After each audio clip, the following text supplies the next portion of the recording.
사랑을 잊지 않게 하소서. 나를 위해 흘렸던 주의 눈물 잊지 않게 하소서. 주의 긍휼과 주의 선하심 내가 묵상하오니 내 영혼 위해 베푸신 주의 은혜 잊지 않게 하소서.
오늘 누가복음 21장 34절부터 38절까지 말씀을 같이 읽었습니다. 누가복음 21장은 세상 종말에 대한 이야기가 나와 있어요. 세상 종말. 마태복음 24장에도 세상 종말에 대한 이야기가 나와 있습니다. 이것을 우리가 세상 종말이라고 이렇게 보게 되니까, 세상 종말은 이제 밖에서 일어나는 어떤 세상에 이제 종말이 일어나는 걸 얘기하면, 그러면은 글쎄 이제 뭐 어느 지역에는 이런 일들이 벌어지고 저런 지역에는 저런 일들이 벌어지고 또 우리한테는 뭐 안 일어나는 일들도 있어요. 다른 데는 비가 많이 내려도 여긴 비가 별로 안 내릴 수가 있고, 또 다른 데는 지진이 일어나도 여기는 별로 지진이 안 일어날 수도 있고, 그러면은 어느 지역에는 그런 일이 벌어지는데 이쪽 지역에는 그런 일이 안 벌어질 수 있단 말이에요. 그러면은 한쪽 지역에서 일어나는 일들을 성경에서 기록해 놓고 다른 지역에서 안 일어나는 일들을 성경에서 이제 이렇게 다른 어떤 지역에서 이렇게 이런 일들이 벌어졌다 이렇게 얘기를 하려고 성경을 이렇게 써놨다면, 그러면 이제 성경이 한 부분적이 되는 거죠. 지역적이 되는 거죠. 그러니까 종말이라고 하는 건, 여러분이 생각할 때 종말이라고 하는 건 세 가지가 있어요. 하나는 개인적인 종말이 있습니다. 성경에서 보면 우리 개인적인 종말은 이제 죽음을 말하는 거죠. 그러니까 사람이 언제 죽을지 모른다 하는 게 그 개인적인 종말이에요. 사람마다 다 교만할 수 없는 게 언제 죽을지 모르니까 사람은, 그러니까 항상 겸손해야 되는 거예요. 언제 죽을지 모르잖아요. 그러니까 이 개인적인 종말이라는 건 언제나 우리 앞에 준비되어 있어요. 그러니까 언제 죽을지 모른다. 이게 지역적인 종말이 있어요. 이 지역적인 종말은 지금 금방 얘기했던 것처럼 뭐 어느 지역에서는 전쟁이 일어나는데 어느 지역에서는 전쟁이 안 일어나요. 그럼 그 전쟁이 일어나는 그 지역은 아주 뭐 아비규환이죠. 그래서 막 이렇게 사람들이 많이 죽어나가고 그러는데, 전쟁이 안 일어나는 지역에는 전혀 상관없는 그런 일이란 말이에요. 또 어느 지역에서는 지진이 일어나는데 어느 지역은 지진이 안 일어나고, 어느 지역에서는 뭐 땅이 쪽쪽 갈라지고 가난하고 배고프고 굶어서 죽는다는데 어느 지역에는 뭐 배가 부르게 먹고 이렇게 한다는 거죠. 그러니까 이런 걸 뭐라 그러냐면 지역적인 종말이다 이렇게 말을 해요. 지역적인 종말. 그러니까 어떤 데서는 안 일어나는데 어떤 데서는 일어나는, 그 지역에 일어나는 종말이다 이런 얘기입니다. 거기에 일어나는 종말, 성경적으로 말하면. 세 번째는 이제 세계적인 종말입니다. 전체적으로 모든 이 세계가 다 꼼짝없이 하나님의 그 통치를 받아서 마지막 종말을 이루는 그런 이야기가 이제 성경에 있는 거죠. 그러니까 성경에서 말하는 하나는 개인적인 종말, 하나는 지역적인 종말, 하나는 세계적인 종말이 있다. 이게 누가복음 21장하고 마태복음 24장을 보면 자세하게 이제 알 수가 있는 거죠. 근데 누가복음 21장하고 마태복음 24장하고 이렇게 같이 이렇게 보면 종말에 대한 이야기가 나오는데, 그거를 어느 지역에서 일어난 종말 또는 뭐 세계적인 종말 뭐 이렇게 생각을 하면 우리한테 많이 와닿지 않는 거죠. 왜냐하면 세계적인 종말이 온다 할지라도 그건 뭔 미래 같고, 그리고 지역적인 종말이라 할지라도 어떤 데는 일어나는데 어떤 데는 안 일어나니까 그 안 일어나는 지역의 성경을 보고 있으면은 이게 종말 같지가 않은 거죠. 이게 뭐 근데 이게 성경이 다 누구한테 썼다고 얘기하는 거죠? 성경이 다 나한테 썼다고 얘기하는 거예요. 그러니까 성경은 내가 태어나지 않았으면 성경은 필요 없는 거예요. 내가 태어나지 않았으면. 그러니까 내가 태어났으니까 성경이 필요한 거고, 이 성경이 내가 태어났으니까 필요하다면 이 성경은 다 나에 대해서 이야기하는 얘기입니다. 나에 대해서 이야기를 한다면 이 성경이 뭘 쓰려고 여기다가 이런 종말에 대한 이야기를 썼을까 하는 얘기예요. 그게 누가복음 21장에 5절부터 보면 이런 얘기가 있어요. 어떤 사람들이 성전을 가리켜 그 아름다운 돌과 헌물로 꾸민 것을 말하며 예수께서 이르시되 너희 보는 이것들이 날이 이르면 돌 하나도 돌 위에 남지 않고 다 무너뜨려지리라. 그들이 물어 이르되 선생님이여 그러면 어느 때에 이런 일이 있겠습니까? 이런 일이 일어나려 할 때 무슨 징조가 있지 않겠습니까? 이르시되 미혹을 받지 않도록 주의하라. 많은 사람이 내 이름으로 와서 이르되 내가 그라하며 때가 가까이 왔다 하겠으나 그들을 따르지 마라. 난리와 소유의 소문을 들을 때 두려워하지 마라. 이 일이 먼저 있어야 하되 끝은 곧 되지 아니하리라. 이렇게 되어 있습니다. 그러니까 성경의 종말, 끝, 이런 얘기는 하나님이 정하신 건데요. 주님께서 오시는 것도 주님이 결정해서 하나님의 때를 정하고, 그리고 주님이 구름을 타고 능력과 영광으로 오는 것을 보게 될 것이다 라고 21장 27절 21장 27절에 또 말하고 있거든요. 그러니까 주님이 오신다고 하는 것을 여러분 우리가 엘코마이라는 얘기를 우리가 썼다 했어요. 그를 엘코마이라는 단어를 왜 제가 이렇게 사람들에게 쓰냐면, 엘코마이라는 단어를, 그게 과거나 미래를 주로 쓰는 게 아니고 이게 현재를 주로 써요. 엘코마이라는 단어가. 그럼 현재를 쓴다는 얘기는, 그거를 여기 성경에서는 우리가 사람들이 이제 성경을 볼 때 재림이라는 단어로 쓰거든요. 재림하셔서 오신다, 이렇게.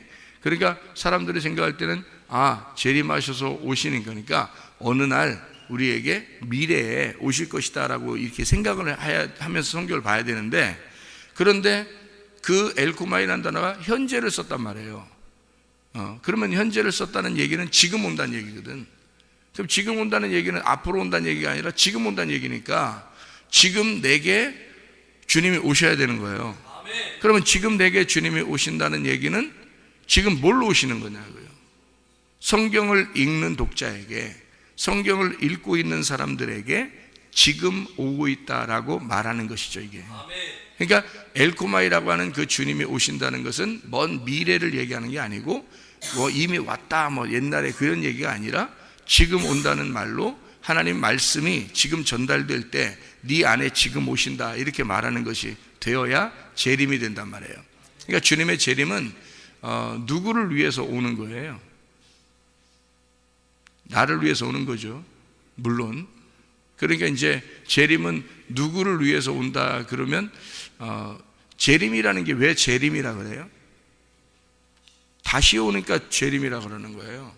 그러면 다시 오는 거는 뭐 때문에 오는 거예요? 다시 온다는 말은 재림이니까 이런 얘기 들어봤죠? 초림 들어봤죠? 초림. 그러면 그래, 초림이니까 재림인 거예요. 재림 그러면 다시 온다는 얘기인데, 다시 온다는 얘기를 한다면 그 다시 온다는 얘기는 처음에 초림, 한번 왔다는 얘기거든요. 왔었다는 얘기예요. 그래서 재림이라는 단어를 쓰는 거죠. 그죠? 다시 온다. 그러면 보세요. 재림은 왜 오는 거예요? 누구한테 오는 거예요, 그럼 재림은? 재림 와서 뭐 하려고 오는 거예요? 재림 안 오면 안 되나? 재림은 온다고 자꾸 써놔요, 성경에다가. 갈게, 내가 곧 갈게, 지금 갈게, 이런 얘기 쓰고. 그럼 자꾸 이런 말 쓰는 이유가 뭐예요? 왜 오려고, 누구한테 오려고 하는 거예요? 누구한테? 와가지고 막 후드로 패버리려고 막 와서 그냥 다 심판해버리고 그냥 다 후드로 패버리고 그냥 그러려고? 화풀이나 한번 해보자. 그러려고 오는 거예요? 재림이라는 게? 재림은 심판의 날이라고, 그렇게 오는 거예요? 근데요, 여러분, 성경에서 여호와의 크고 두려운 날이라는 얘기가 많죠. 구약성경 선지서에 여호와의 크고 두려운 날이 임하면 그 강에 외치는 자의 소리, 엘리야와 같은 그 침례 요한이 나타날 것이다. 말라기에서도 이야기하잖아요. 그 말라기 한번 봐봐요. 말라기 4장 한번 봐봐요. 말라기 4장이 신약 성경 바로 전인데 뭐라고 되어 있냐면 이렇게 되어 있습니다. 말라기 4장 5절 6절을 보면, 보라 여호와의 크고 두려운 날이 이르기 전에, 그 여호와의 크고 두려운 날이 이르기 전에 누가 온다는 거예요? 선지자 엘리야를 너희에게 보낸다 그랬거든요. 그 선지자 엘리야를 보내는 게 누구를 얘기한다고요? 침례 요한을 보낸다는 얘기거든요. 그럼 침례 요한 보내면 그 다음에 누가 와요? 침례 요한 다음에 누가 와요? 예수님. 그러면 그 여호와의 크고 두려운 날이 이르기 전에 침례 요한을 보내니까 여호와의 크고 두려운 날은 침례 요한 다음에 일어나는 거죠, 그죠? 침례 요한 다음에. 그러니까 침례 요한이 먼저 오고 여호와의 크고 두려운 날이, 그러니까 여호와의 크고 두려운 날이 온다는 거죠. 침례 요한 오고 난 다음에 여호와의 크고 두려운 날이 온다는 거예요. 그러면 여호와의 크고 두려운 날은 어떤 날이에요? 누가 오는 날이에요? 예수님 오는 날이란 말이에요. 예수님 오는 날이 여호와의 크고 두려운 날이에요, 여러분. 그러면은 보세요. 예수님이 오는 날이 여호와의 크고 두려운 날이면은 여러분 생각해 보세요. 예수님이 처음에 왔을 때 여호와의 크고 두려운 날이었어요? 예? 성경에 보면 예수님 오니까 막 엄청 크고 두려운 날이었나요? 사람들이 온 줄도 몰랐어요. 사람들이 온 줄도 몰랐다니까. 예수님이 어디서 태어났는지 이런 것도 몰랐어요, 사람들이. 그래서 혼자 그냥 베들레헴에 태어나서, 그것도 뭐 이렇게 구유에 태어나서, 그리고 좀 자라나다가 애굽으로 피신을 해서 헤롯이 다 죽인다 그러니까 애굽 피신했다가 다시 나사렛 동네에 와서 살았거든요. 사람들이 전혀 뭐 메시아인 줄 몰랐어요. 한 30년 동안. 여호와의 크고 두려운 날은 뭔 여호와의 크고 두려운 날이에요. 하나도 크고 두려운 날이 아니었어요.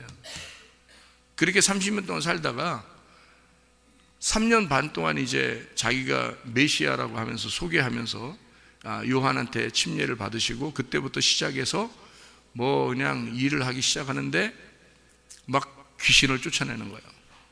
병을 고치는 거예요. 만났다면 그냥 막 바리새인들 욕해대는 거예요. 그러니까 여호와의 크고 두려운, 가난한 사람들한테는 뭐 병도 고쳐주고 뭐 다 돼. 가난한 사람들한테는 병도 고쳐주고 위로해주고 뭐 죽은 자 살려주고 뭐 다 해주는데, 그런데 부자들만 만나면 그렇게 미워해요. 그 무슨 콤플렉스 있는 것처럼. 부자들만 만나면 이상하게 막 뭐라 그러고, 바리새인들만 만나면 그렇게 욕하고 막 이런단 말이에요, 예수님이. 그러면 여호와의 크고 두려운 날이 임한다는 얘기는 누구한테만 여호와의 크고 두려운 날이 임하는 거예요? 부자들, 바리새인들. 다른 사람들한테는 크고 두려운 날이 아니라 오히려 인자하신 예수님이죠. 인자하신 예수님, 온유하신 예수님, 선하신 예수님, 구원하시는 예수님이란 말이에요, 다른 사람들한테는. 근데 왜 구약 성경에는 이렇게 여호와의 크고 두려운 날이 임할 것이다 이렇게 이야기했냐고요. 이게요. 그 전에 침례 요한이 오게 될 것이다 이런 얘기고요. 그리고서 여호와의 크고 두려운 날이 임한다. 침례 요한이 오면 그때서 여호와의 크고 두려운 날이 임한다 라고 이야기했어요. 그 여호와의 크고 두려운 날이 어떤 날이냐면, 그러니까 말라기 4장 6절에 보면 이런 어떤 날을 여호와의 크고 두려운 날이라고 하는 거냐면 이렇게 해요. 그가, 그 엘리야라는 거죠. 엘리야 침례 요한이 오면 그가 아버지의 마음을 자녀에게로 돌이키게 하고 자녀들의 마음을 그들의 아버지에게로 돌이키게 하리라. 돌이키지 아니하면 두렵건대 내가 와서 저주로 그 땅을 칠까 하노라 하시니라 이렇게 되어 있습니다. 그러면은 침례 요한이 와가지고 엘리야가 와서, 엘리야 같은 침례 요한이 와서 뭐 하는 거예요? 그러니까 아들의 마음을 아버지에게로, 아버지의 마음을 아들에게로 돌려서 서로 화해시키겠다는 거예요. 근데 그게 안 하면 저주해버리겠다는 거예요. 그래서 이렇게 둘이 이렇게 화해를 시키려고 하는데 안 하면 서로 용서하고 서로 이렇게 하나가 되라. 근데 안 하면 막 저주로 퍼부겠다는 거예요. 그죠? 그러면은 이 둘이 하나가 되는 걸 어떻게 하는 거예요? 이게 어떻게 되는 게 하나가 되는 거예요? 이게 왜 둘이 하나가 돼야 되는 거예요? 선악과 먹어서 그래요. 구약 성경의 모든 내용은 다 선악과부터 시작한 거예요. 그렇죠? 그럼 선악과 먹으니까 어떻게 됐어요? 하나님하고 우리하고 떨어지게 됐죠. 하나님하고 우리하고 이게 원수가 된 거란 말이에요. 선악과를 먹고 나니까 에덴 동산에서 쫓겨나게 됐고 하나님하고 우리가 도저히 만날 수 없는 사람이 됐단 말이에요. 그죠? 이 만날 수 없는 사람들이 원수인데, 이 원수 하늘과 땅 차이인데 이렇게. 그런데 침례 요한하고 엘리야가 오면 이 둘을 화해시키겠다는 거예요. 근데 만약에 화해가 안 되면, 그러면 예수님이 와가지고 침례 요한이 먼저 와서 화해시키려고 막 하는데 예수님이 와가지고 화해 안 된 사람한테는 막 저주를 퍼붓는다는 거예요. 그죠? 이 내용이 보니까. 그러면 뭐가 오면은 화해가 가능하다는 거예요.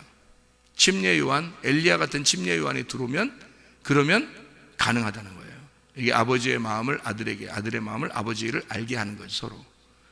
그럼 어떻게 하면 그렇게 된다는 거예요? 마지막 그 율법의 주자가 누구냐면 침례 요한입니다.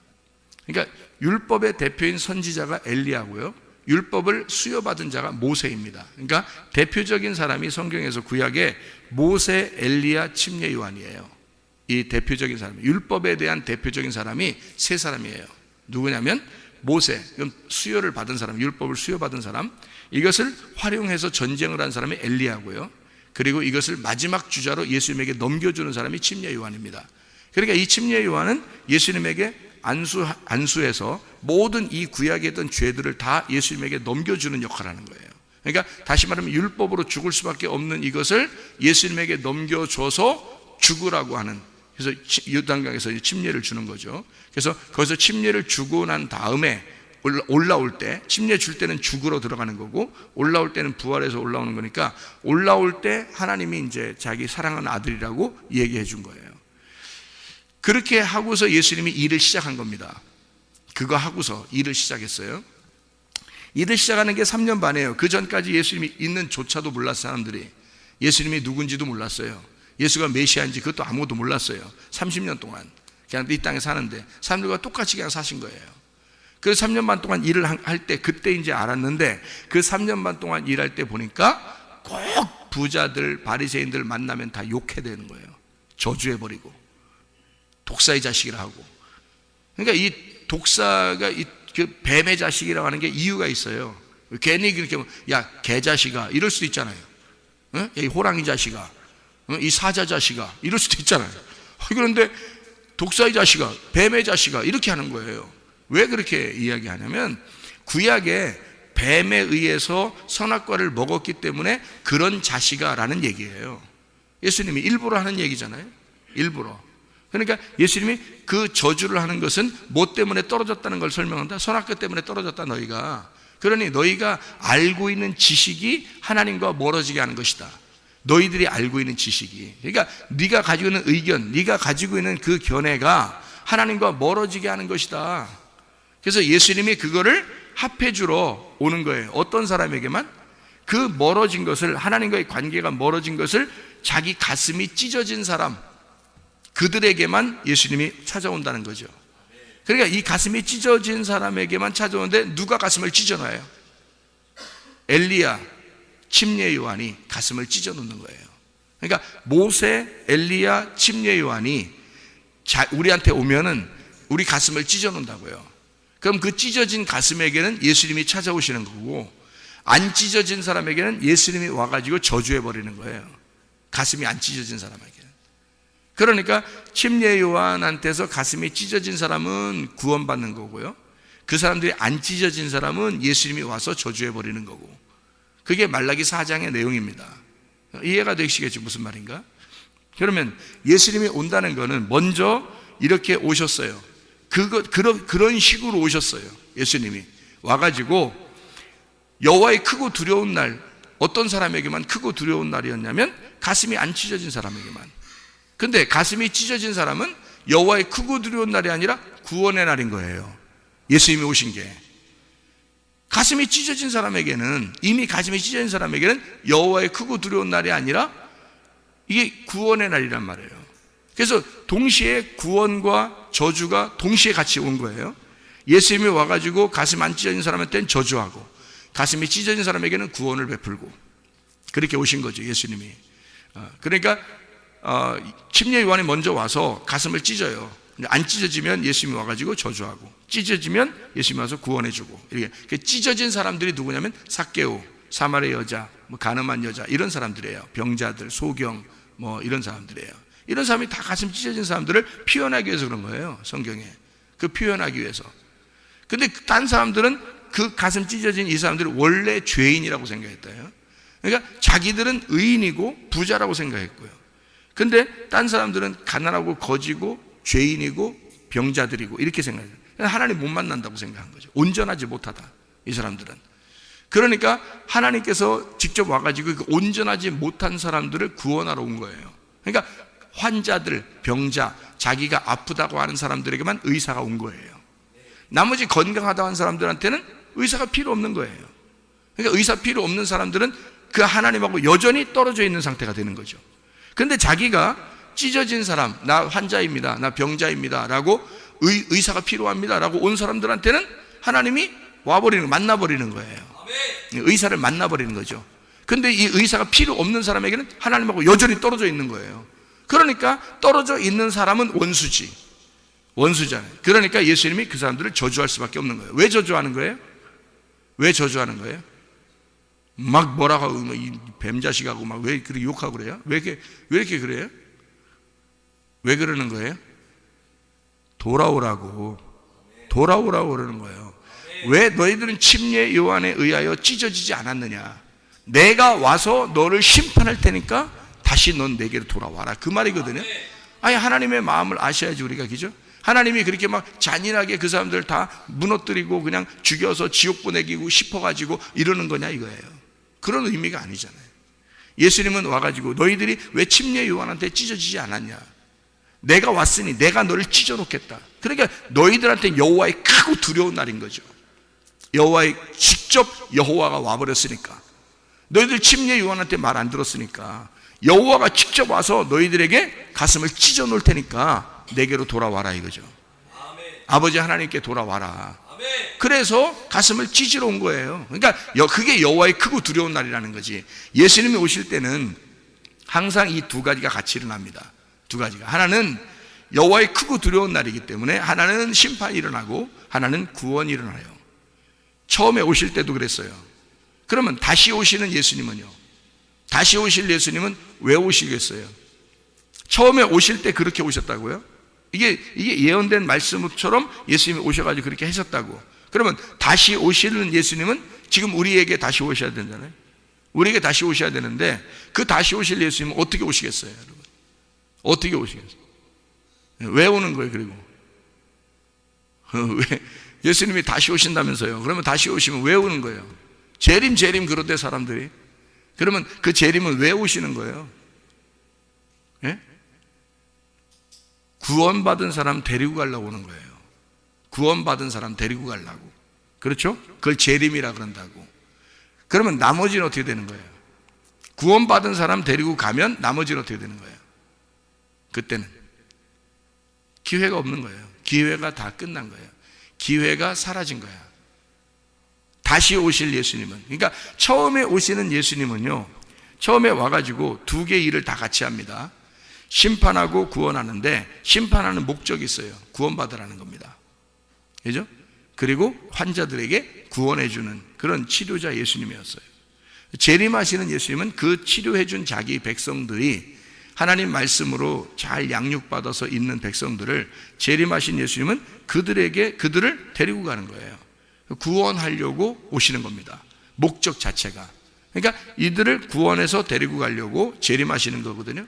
그러면요, 지금 오신다 그랬잖아요.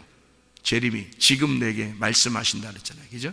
지금 오신다. 누구에게 오시는 거예요? 구원받은 사람들에게 오는 거예요. 여러분, 재림은 구원받은 사람들에게 오는 겁니다. 여러분요. 그 말은 무슨 말이냐면요, 처음에 예수님 오실 때는 십자가 못 박혀 돌아가시러 오신 거예요. 그런데 재림은 구원받은 사람들 안에 들어오려고 오시는 거예요. 구원받은 사람들 안에. 그래서 그 구원받은 사람을 그대로 데리고 천국으로 들어가는 거예요.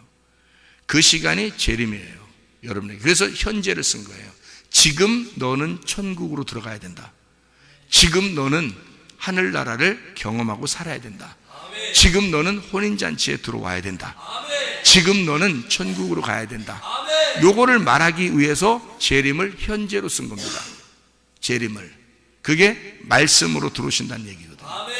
옛날에 처음에 오실 때는 말씀이 육신을 입고 왔어요. 그렇기 때문에 육신과 말씀을 완전히 다 갈라버리러 왔습니다.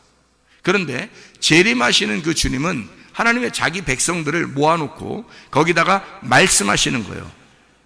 그 안에 말씀하셔서 천국이 들어가도록, 천국을 만나도록, 천국을 살도록 하는 거예요.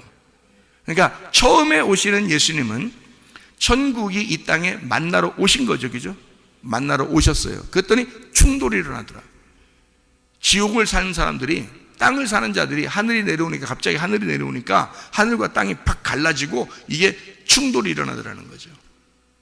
그런데 재림하시는 그 주님은 말씀 안에서 구원받은 백성들에게 와서 충돌이 일어나는 게 아니라 그 말씀이 들어와서 천국을 살라고 오는 거예요.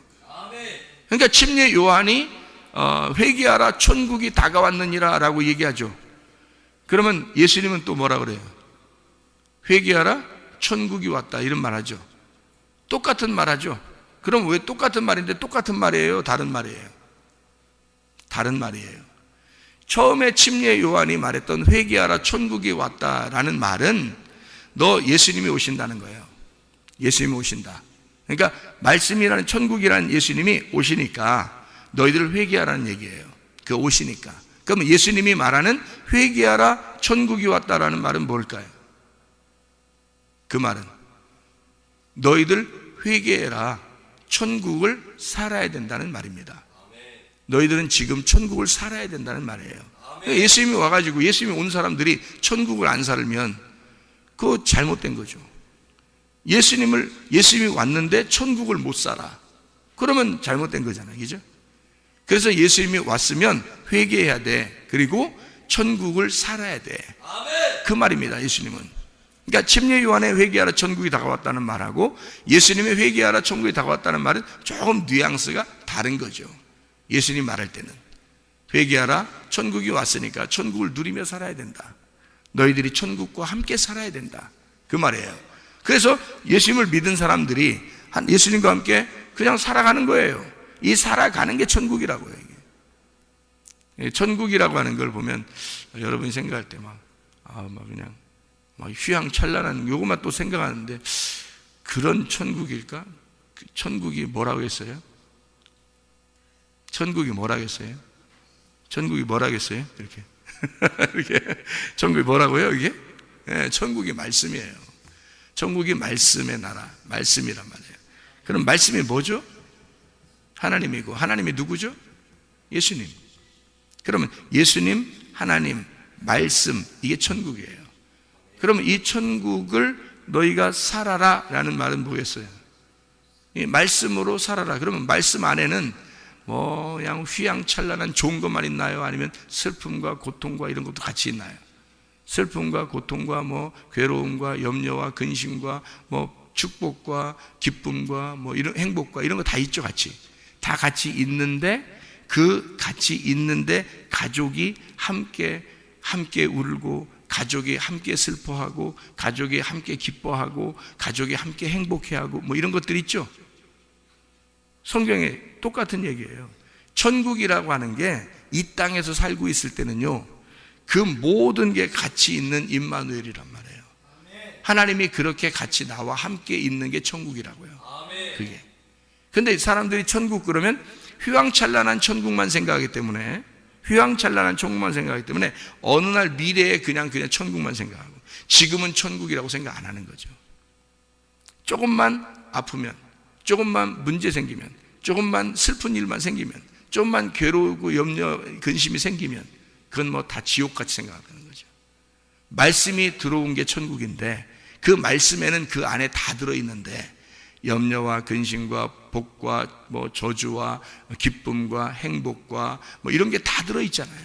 말씀 안에는 다 들어있는데 그게 천국인 줄을 모르니까 순전히 좋은 것들만 천국이라는 걸 생각하는 거잖아요. 이해가 돼요? 그러니까 그게 안 오면 지옥 같다고 생각하는 거예요. 그러면 말씀이 들어오면 천국이라는데 회개하라 천국이 왔다라고 분명히 예수님이 말씀했는데 왜 우리는 그 천국을 살지 못하느냐는 거예요. 지금 이상하잖아요. 그러니까 현재인 엘코마이 재림하신다는 그 주님은 너가 회개한 자들, 가슴이 찢어진 자들에게 예수님이 왔으니까 예수님을 지금 너희가 살아내기 위해서, 같이 살기 위해서 오시는 거를 지금 말씀이 온다, 지금 엘코마이 한다, 지금 말씀을 받아라, 지금 천국을 받아라, 지금 예수를 살아라, 지금 천국 안에서 누려라, 지금 혼인잔치를 살아라, 그 말이거든요. 지금 하나님 말씀을 먹으며 살아라, 그 말이에요. 그게 천국이라고요. 그걸 재림이라고 그렇게 말하는 겁니다. 그러려니까 먼저 뭐가 있어야 되겠어요? 예수님의 재림이 오기 전에 뭐가 있어야 되겠어요? 다 부셔져 버리는 게 와야 되는 거예요. 다 부셔져 버리는 게. 그래서 다 부셔버린다는 거예요. 이게 누가복음 21장, 마태복음 24장 처음에 시작한 게 뭐예요? 성전에 돌 하나도 돌 위에 남지 않고 다 무너뜨려 버리라 그랬어요. 여러분 이스라엘 가면 성전 이 터가요, 이 둘레가 다 무너진 줄 알아요? 아니에요. 한쪽 벽이 살아 있습니다. 한쪽 벽이. 예루살렘의 그 성전터가요, 한쪽 벽이 살아있어요. 그 로마가 이걸 무너뜨리다가 한쪽을 살려놨어요. 왜 살려놓은지 알아요? 이유가 있어요. 그 역사책에 나오는 그 이유가 있는데, 그 한쪽이 이렇게 벽을 이렇게 살려놨어요. 여기 성경에는 돌 하나 돌 위에 남지 않고 싹 무너뜨린다 했거든요. 그러니까 어마어마한 이 로마가요, 이걸 싹 무너뜨렸습니다. 아주 돌 하나 돌 위에 남지 않고 싹 무너뜨리고 한쪽 벽만 딱 살려놨어요. 왜 그러냐, 가보니까요, 이 돌 하나가 어마어마해요. 돌 하나가. 그것이 빼곡하게 쫙 쌓여 있습니다. 한쪽 벽이 살려 있어요. 그래서 그 한쪽 벽 살려 있는 거기가 통곡의 벽이라고 하는 거예요. 통곡의 벽. 그걸 살려놨어요. 왜 살려놨냐면 로마가요, 우리가 이런 어마어마한 성전을 무너뜨렸다, 우리가 어마어마한 어마어마한 이런 큰 돌로 세워진 이렇게 니네가 봐라, 이런 어마어마한 거를 우리가 싹 무너뜨렸다, 그거를 후대에 알려주기 위해서 한쪽 벽을 살려놨어요. 그게 지금의 통곡의 벽입니다. 그러면 성경하고 안 맞네요. 성경하고 안 맞잖아요. 성경에 지금 여기 누가복음 21장, 마태복음 24장에는 어떻게 되어 있다고요? 돌 하나도 돌 위에 남지 않고 다 무너져야 된다 그랬잖아요. 근데 남아있잖아요 지금. 어느 날 무너지겠지, 뭐 이런 얘기예요? 이스라엘이 어떤 나라인데 지금. 그런데 그게 그냥 순식간에 그 무너지게 냅두겠어요? 그렇지 않아요. 보통 나라 아닙니다. 세계의 부를 가장 많은 걸 가지고 있는 게 이스라엘 사람들입니다. 세계의 가장 최첨단의 무기를 가지고 있는 게 이스라엘이고요. 모든 나라를, 미국이란 큰 나라도 움직여서 자기 나라를 보호하도록 만들어내는 나라가 이스라엘이에요. 보통 나라가 아닙니다. 그 나라가요. 안 무너질 가능성이 있거든요. 근데 성경에 보면 다 무너진대요. 뭘 얘기하는 걸까요? 성경은 어떤 건물을 얘기하는 게 아니란 말이에요. 어떤 건물을 얘기하는 게 아니고, 성경은 창세기부터 요한계시록까지 다 보니까 그게 성전이라고 하는 나를 말하는 것이다. 성전이라고 하는 나를 말하는 것이다. 먼저는 성전이라고 하는 예수님을 말하는 것이다. 그래서 예수님이 나는 저렇게 너희들이 봐라, 다 무너질 거야. 그 말은 내가 육체로 왔기 때문에 나를 십자가에 매달아 죽일 거야. 그래서 나는 이 땅에서 완전히 죽어버릴 거야, 이런 얘기거든요. 그럼 누구 때문에 죽는 거면 나 때문에 죽어요. 그러면 내가 내 십자가를 지고 주님을 따라가야 되잖아요. 그러면 예수님은 예수님이 십자가 지고서 죽으셨어요. 그러면 나는 내 십자가 지고 가서 죽어야 되는 거 아니에요? 그죠? 그럼 내 십자가 지고 가서 죽어야 되면 나는 어떻게 돼야 돼? 내가 또 하나도 돌 위에 남지 않고, 하나도 내 의견이나 내 지식이나 이런 거 하나도 없이, 내 생각대로 살려고 하는 게 없이 나를 다 무너뜨려야 된다는 얘기입니다. 이게 하나님이 그렇게 무너뜨려 버리시겠다는 거예요. 그렇게 무너뜨려야 예수가 재림하신다는, 그 사람에게 그래야 예수가 말씀으로 오신다는 얘기입니다. 내가 무너져야 그 자리에 예수가 오는 거예요. 여러분, 하나님의 말씀을 받아들이고 그 예수 안에서 혼인잔치를 누리듯이 하나님 안에서 말씀의 잔치를 누리다가 주님 만나시기를 바랍니다. 그래서 인내함으로 너희의 영혼을 얻을 것이다. 누가복음 21장 19절의 말씀입니다. 인내함으로 너희 영혼을 얻을 것이다. 인내하지 못하니까 사람이 지 마음대로, 지 생각대로 사는 거예요. 자기가 무너지지 않는 겁니다. 자기가 살면서 여전히 자기가 무너지지 않는 이유는 자기가 돌 하나도 돌 위에 하나라도 세우려고 하는 것이죠. 그 바벨탑이 성전이에요. 사람들이 바벨탑을 왜 만들었겠어요? 그게 성전이라고요. 하나님 앞에 예배 드리려고, 하나님 앞에까지 가려고 그게 바벨탑 만든 겁니다. 그게 성전이, 어마어마한 성전을 자기 안에다가 만들어내는 거예요. 사람들이 이런 성전은 무너져야 된다, 바벨탑은 무너져야 된다, 성전은 무너져야 된다, 너는 무너져야 된다, 그 말씀을 하는 거 아니겠습니까? 네가 무너져야 그 자리에 하나님의 말씀이 오는 거예요. 그게 재림하시는 겁니다. 그래서 너희는 항상 깨어있어 기도하라. 누가복음 21장 36절에 말씀하는 것입니다. 너희는 항상 깨어있어 기도하고 있어라. 너 자신으로부터 도망치고, 그리고 항상 깨어있어 네가 기도하고 있어야 된다. 이렇게 하고 있어야 주님 만난다. 술 취하지 마라. 방탕한 거다. 다른 누룩과 섞이지 마라. 다른 이상한 말씀 같은 거 그런 거 자꾸 섞이지 마라. 순수한 하나님의 말씀만 받아라. 그 하나님의 말씀으로만 살아라. 이 진리의 말씀으로만 살아라. 주님과 함께만 동행해라. 임마누엘 되신 그 주님과 함께만 동행하고 있다가 항상 기뻐하고 항상 쉬지 말고 기도하고 범사에 감사하는 생활, 하나님의 뜻이다. 항상 깨어있어 기도하는 사람, 그렇게 살다가 주님 만나시기를 바랍니다. 기도하겠습니다.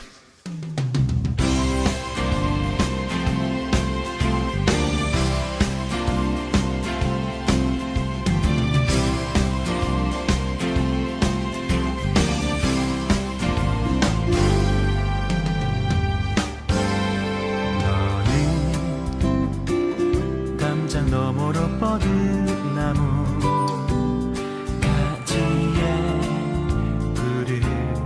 열매처럼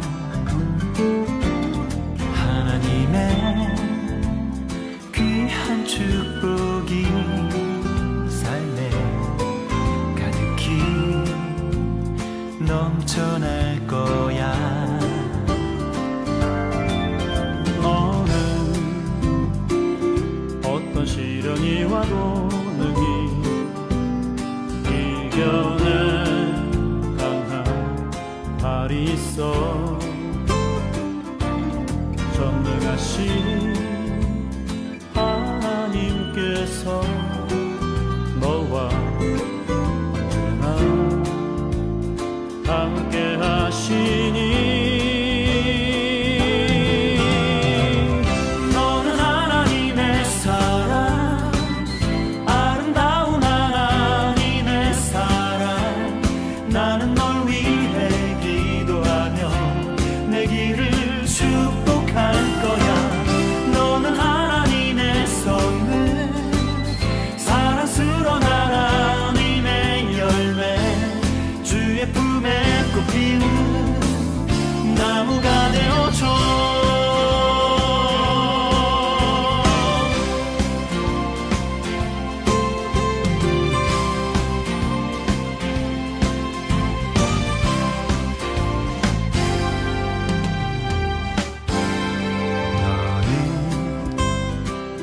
담장 너머로 뻗은 나무 가지에 푸른 열매처럼 하나님의 귀한 축복이 삶에 가득히 넘쳐날 거야. 너는 어떤 시련이 와도 능히